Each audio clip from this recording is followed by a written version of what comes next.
Welcome to my channel. তো আজকে হচ্ছে 16 ডিসেম্বর অ্যান্ড আজকে আমার জার্নি স্টার্ট হচ্ছে।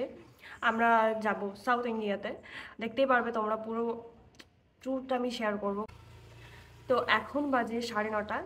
আমি উঠে গেছি, ফ্রেশ হয়ে নিয়েছি। এখন আমি যাব স্নান করতে, খাওয়া দাওয়া করতে। তারপর আমরা এখান থেকে 11টার সময় বেরোবো, কারণ আমাদের যে ট্রেনটা, সেই ট্রেনটা হচ্ছে শালিমার থেকে করমণ্ডল এক্সপ্রেস। এখন সাউথের সব ট্রেনগুলোই শালিমার পর্যন্ত করে দিয়েছে, হাওড়া থেকে দিচ্ছে না। তো যাই হোক, শালিমার পৌঁছাতে আমাদের 3 ঘন্টার বেশি টাইম লাগবে। আমাদের এখান থেকে শিয়ালদা যাব, শিয়ালদা পর্যন্ত 3 ঘন্টা টাইম লাগবে। দেন শিয়ালদা থেকে আমরা শালিমার যাব। তো দেখতে থাকো তোমরা পুরো ভিডিওটা।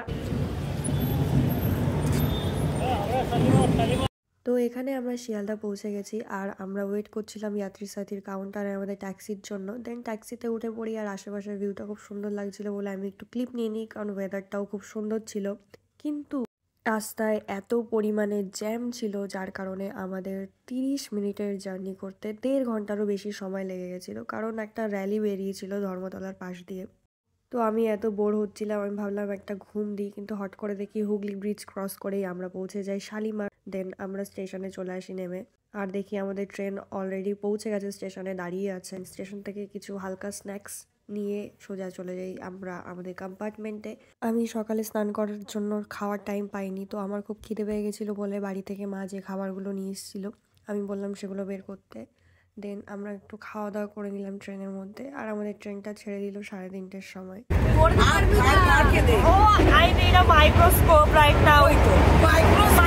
এই এখানে মাথা দে,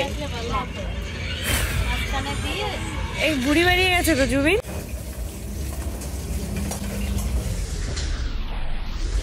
তো তারপর আমার বাবা আমাকে আমার সিটে নিয়ে যাচ্ছিল প্যান্টিকারের ভেতর দিয়ে।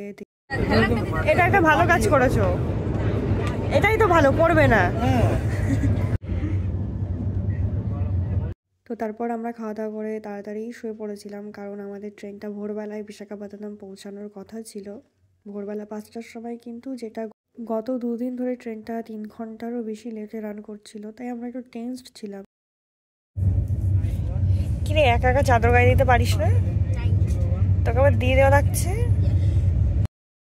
আমরা ঠিক টাইম মতোই পৌঁছে যাই, মানে বেশি না, 30 মিনিট মতো লেট ছিল আমাদের ট্রেনটা। আর আমরা টেনসড ছিলাম যে পৌঁছাতে পারবো কি না, কারণ তার পরই আমাদের ভাইজ্যাগ থেকে আরাকু যাওয়ার ট্রেন ছিল। লেট হয়ে গেলে ওটা মিস হয়ে যেত, কিন্তু আমাদের কাছে অনেক টাইম ছিল, আমরা টাইম মতো পৌঁছে গেছিলাম। অনেক ঠান্ডা, সাত সকালে উঠে সবার বিধ্বস্ত অবস্থা। এই যে পিসি, মর্নিং মর্নিং মর্নিং। এই যে বাবা বহু টেনশনে ছিল এই ট্রেনটা পাবো নাকি। এই যে পিসামশাই, এই যে ভাই, এদের চিনি না, আর এই যে আমার দিদি, আর এই যে আমি, আর এই যে আমার মা। তো আমরা এখন আছি হচ্ছে ওই যে বিশাখাপত্তনম জংশন, বিশাখাপত্তনমে আছি। তো বেশ ভালো ওয়েদার, বেশ ভালো। ওই যে মেঘটা কি সুন্দর হয়ে রয়েছে। চলো বাই গাইস। তারপর দেখি আমাদের ট্রেনটা দিয়ে দিয়েছে প্ল্যাটফর্মে, তো আমরা চলে যাচ্ছিলাম আমাদের কোচের দিকে। তারপর ব্যাগগুলো সব ট্রেনের ভেতরে ঢুকিয়ে আমরা চলে যাই বাইরে একটু সাইড সিন দেখতে, মানে খুবই সুন্দর লাগছিল ভোরবেলার সিনটা। তো স্টেশনের একদম এন্ডের দিকে কিছুটা এগোতেই আমি দেখলাম পাহাড় অলরেডি দেখা যাচ্ছে, and it literally made my day. আর এটা হচ্ছে এমন একটা জায়গা যেখানে পাহাড় আর সমুদ্র একসাথেই দেখতে পারবে। আমি হাম আ গয়ে হ্যাঁ ভাইজ্যাগ, আর ইয়ে হ্যাঁ এটা হচ্ছে ভিউ। এখন বাজে 6টা, আমরা এখান থেকে যাবো আরাকু, তাই আমরা এখন স্টেশনে বসে আছি। আর এই যে আমাদের ট্রেনও চলে এসছে। এখন আমরা পেয়ে গেছি আমাদের চা, IRCTC এর চা।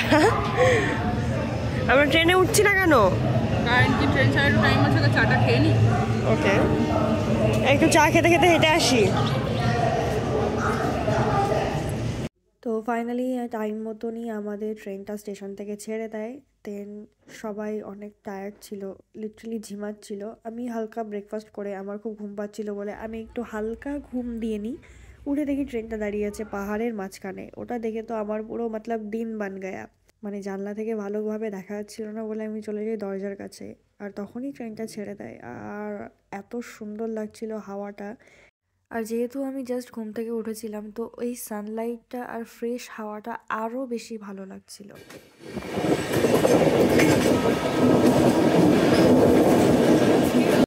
तो अभी हम एंटर करने वाले हैं हमारे फर्स्ट गुहा।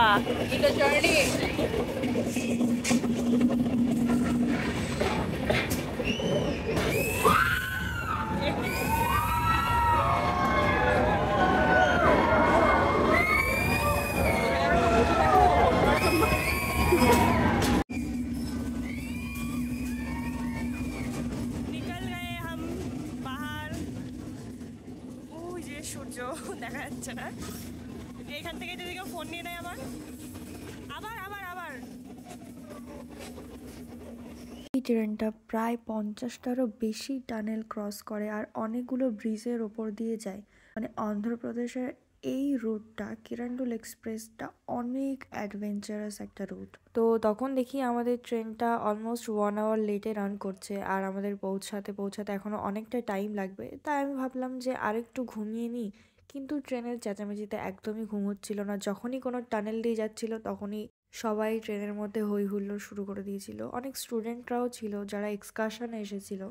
তো আমি চলে আসি জানলার কাছে ট্রেনের আশেপাশের যে ভিউটা সেটা দেখতে।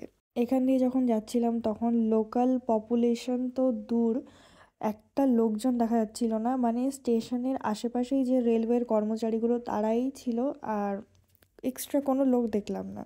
তো আমি জানলায় বসে বসে বাইরের ভিউটা এনজয় করছিলাম। বেসিক্যালি আমি নর্থ ইন্ডিয়া ঘুরেছি, যেখানে পাহাড়ের ওপর দিয়ে টয় ট্রেন ছাড়া কোনো লোকাল ট্রেন যায় না।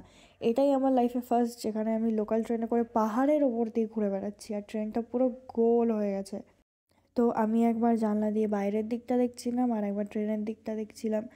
যে এরকম ঘুরে ঘুরে আমি বেসিক্যালি সিনেমাই দেখেছি, প্রথম সামনাসামনি দেখছি। কত নিচু স্টেশন, এরা দেখ নেমে ফটো তুলছে। হ্যাঁ দাঁড়া। তো মিডিলের যেসব স্টেশনগুলো ছিল প্রত্যেকটা স্টেশন একদমই জনশূন্য, মানে সুনসান। আর রেলওয়ে স্টাফ ছাড়া একদমই লোকজন ওখানে ছিলই না বলতে গেলে। আর এই ট্রেনে 3টে ভিস্টাডম কোচ আছে। যদি ভিউটা অ্যাকচুয়ালি তোমরা এনজয় করতে চাও তাহলে একদম শেষের কোচটা নিতে হবে, কারণ শেষে একটা বড় ওয়াইড উইন্ডো রয়েছে যেখান থেকে পেছনের পুরো ভিউটা দেখা যায়। মিডিলেরগুলোতে অতটা ভালো করে দেখা যায় না। ট্রেনের মধ্যে যুদ্ধ করে করে যাচ্ছি, যুদ্ধ হচ্ছে।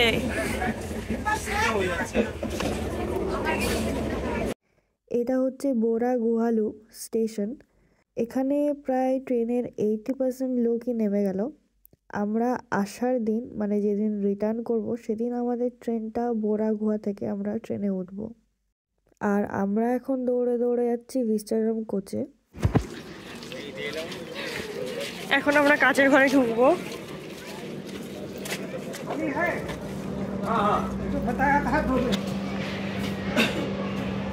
ঠান্ডা।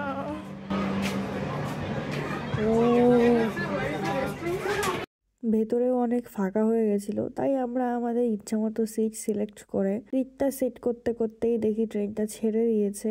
আর এরপর আরাকু ভ্যালি, তারপর আরাকু যেখানে আমরা নামবো। এখানে ফটো সেশন হচ্ছে।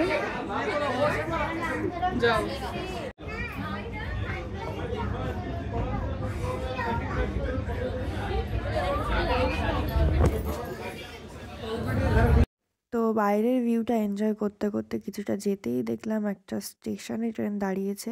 এটা আমাদের স্টপে ছিল না, তাও দাঁড়িয়েছে। আর এটা হচ্ছে ভিস্টাডম কোচের ভিউ।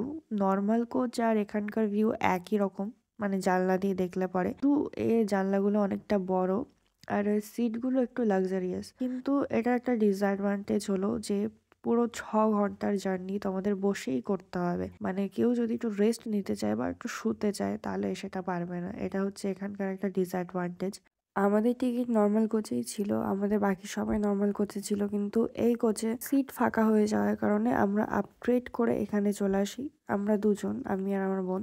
এই কোচটা ছিল মিডিলের, তো দেখো এই কাজটা থেকে সেকেন্ড কম্পার্টমেন্ট দেখা যাচ্ছে, কিন্তু এটা যদি লাস্ট কোচ থাকতো তাহলে পেছন দিয়ে পুরো ভিউটা দেখা যেত। অ্যান্ড আমরা আবার চলে এসেছি দরজায় একটুখানি ফটো সেশন করতে।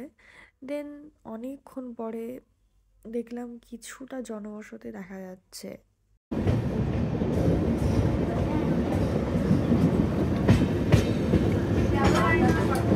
অনেকক্ষণ পর বাড়িঘরের দেখা। ট্রেন, ওই যে ট্রেনের মাথা। এটা অলমোস্ট ডিসেম্বর টাইম ছিল, তো ঠান্ডা যতটা পরিমাণ থাকার কথা ততটা ছিল না, মানে তুলনামূলক ঠান্ডা কম ছিল। আর যারা ঘুরতে ভালোবাসে তাদেরকে একটা কথাই বলবো, you should must experience this train journey at Andhra Pradesh. I was wondering কি ট্রেনটা এখানে দাঁড়িয়ে আছে কেন, তারপরে বুঝলাম এখানে লাপাতা লেডিসের মতন এখানে একটা স্টপেজ আছে।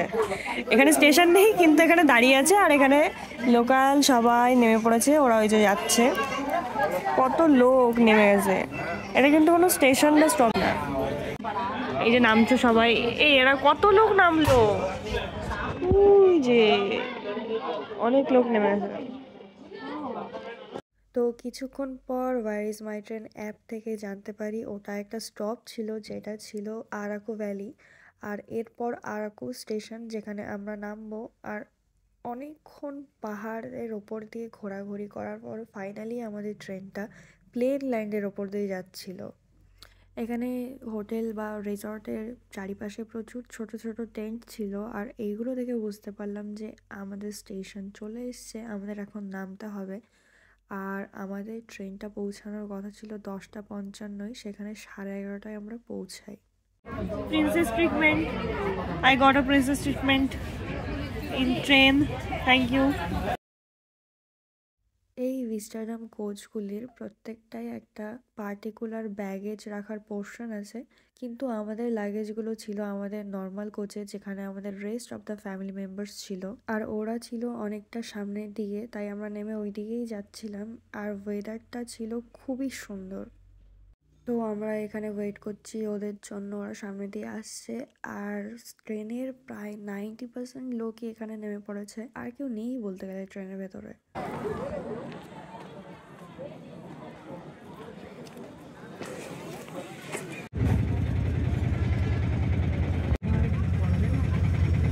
How are you? দেন আমরা আমাদের হোটেলে চলে আসি, যেটা ছিল রাজধানী গ্র্যান্ড, আর স্টেশন থেকে মাত্র 10 মিনিটের দূরত্বে। আর ওয়েট করছিলাম চেক ইন করার জন্য। একটা ব্রিফ রুম ট্যুর দিয়ে দিই। এখানে রুমগুলোর সাইজ অনেক বড় ছিল, আর ডাবল বেড ছিল অফকোর্স, এক একটা ফ্যামিলি এক একটা রুমে রয়েছে। আর উইন্ডো ভিউ অতটা সুন্দর ছিল না, আশেপাশে অনেক হোটেল ছিল, কারণ এটা একদম মেন বাজারের পাশেই। আর আমাদের পৌঁছাতে পৌঁছাতে 12টা বেজে যায় রুমে ঢুকতে ঢুকতে। তার দিকে স্নান টান করে খেয়ে দিয়ে বেরোনোর কথা আমাদের। আর ওয়ালে কিছু পেন্টিংস ছিল যেগুলো আমার খুব পছন্দ হয়েছিল। তো আজকে টাইম কম থাকায় আমরা আশেপাশে সাইট সিন করবো, মানে যেগুলো কাছাকাছি আছে। কালকে আমরা দূরের দূরের গুলো ঘুরবো। এখন আমি চলে যাচ্ছি রুমে ফ্রেশ হতে। আর এই ভিডিওটা এই পর্যন্তই। ভিডিওটা ভালো লাগলে একটা লাইক আর সাবস্ক্রাইব করে দিও, আর স্টে টিউন, কারণ নেক্সট পার্ট নেক্সট ভিডিওতে আসছে। দেখি তোর চশমাটার ভেতর দিয়ে কিরকম দেখা যায়।